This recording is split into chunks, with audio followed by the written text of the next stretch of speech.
right, thanks for joining us. So we saw some good basketball here in the Valley right before Christmas break as Vail Mountain High took on Middle Park over in Edwards.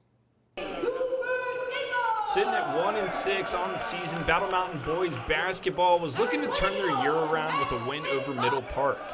Vail Mountain moving the ball after a full court press is applied early in the game by Middle Park. Bo Suman takes the ball to the rack and lays it in for the Huskies' first 2 points of the game.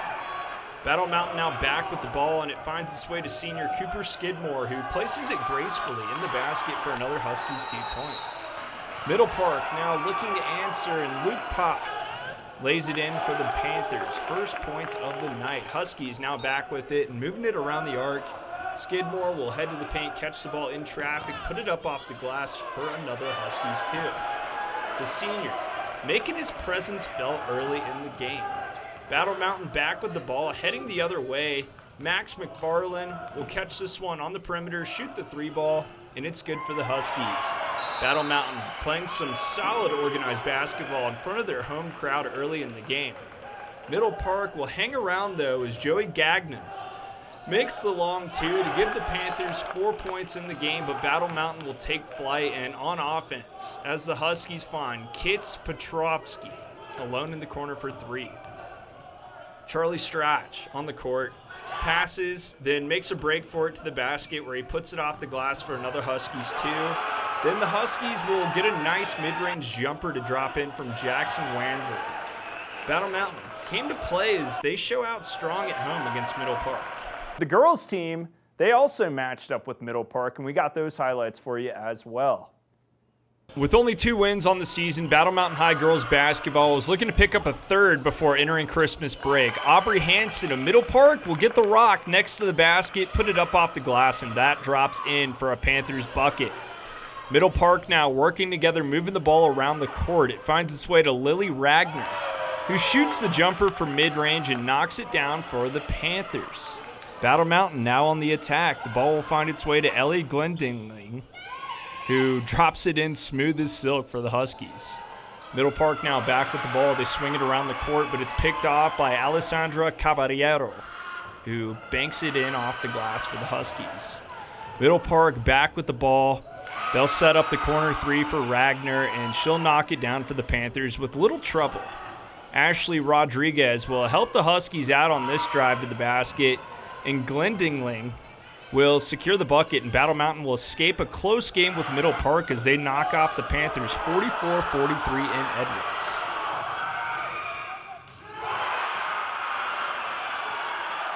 Now we're going to stay in Edwards and also on the hardwood, but we're going to switch up the school as we head over to Vail Christian, where the boys team was sitting at 2-3 on the season and looking to break even as they hosted Meeker.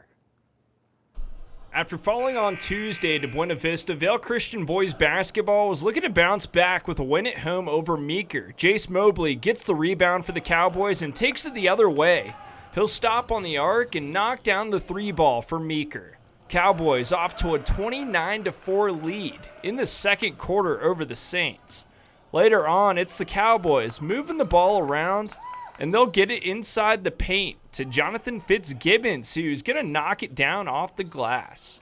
Meeker came to play today. Vail Christian trying to get going, but Jack Pryor will have his shot blocked, and it's taken the other way. Ethan Quinn will go coast to coast and score off the glass for the Cowboys to extend their lead.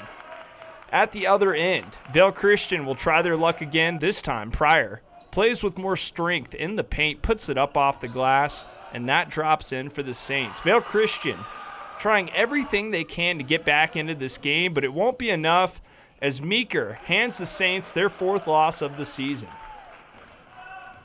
Now last week, we got the nod from Vail Resorts that the back bowls are open for the public now. So here's all the information you need to know. Vail Mountain opened its original back bowls, Sundown Bowl and Sun Up Bowl.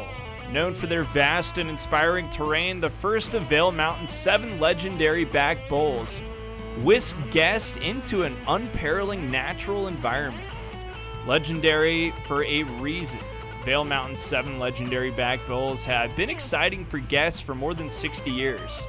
Sunup Express and High Noon Express are also now open. Early season conditions with marked and unmarked obstacle exits. We're going to stay on that snow, but switch up the resort as we head over to Keystone, where the world's largest mountaintop snow fort recently opened to the public.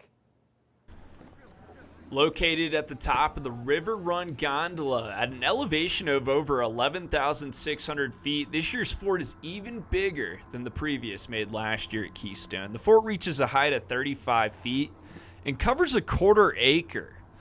The fort took 2 weeks of round-the-clock work to complete the build, which features an ice cave, slides, tunnels, and ice sculptures that are apparently larger than life, so you may want to check those out.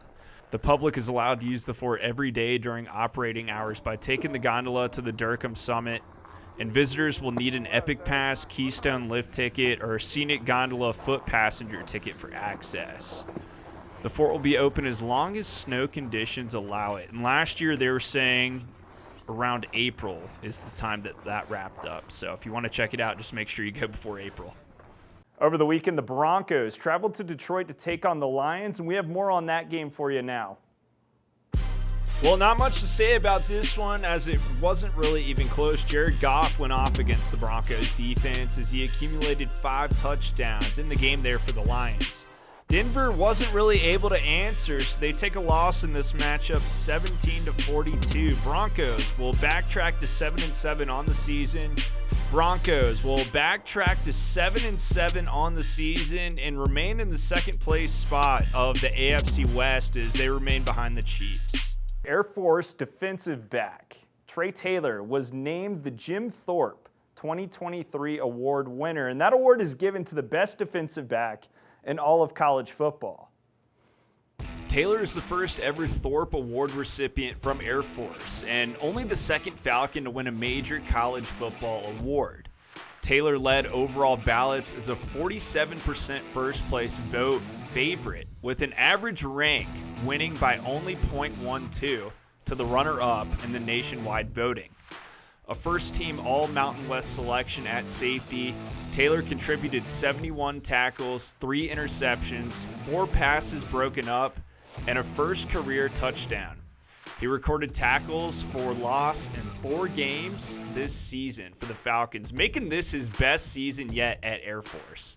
Taylor posted a Pro Football Focus grade of 82.6 and was credited with allowing just 18 receptions on 31 targets for an average of 10.1 yards per reception.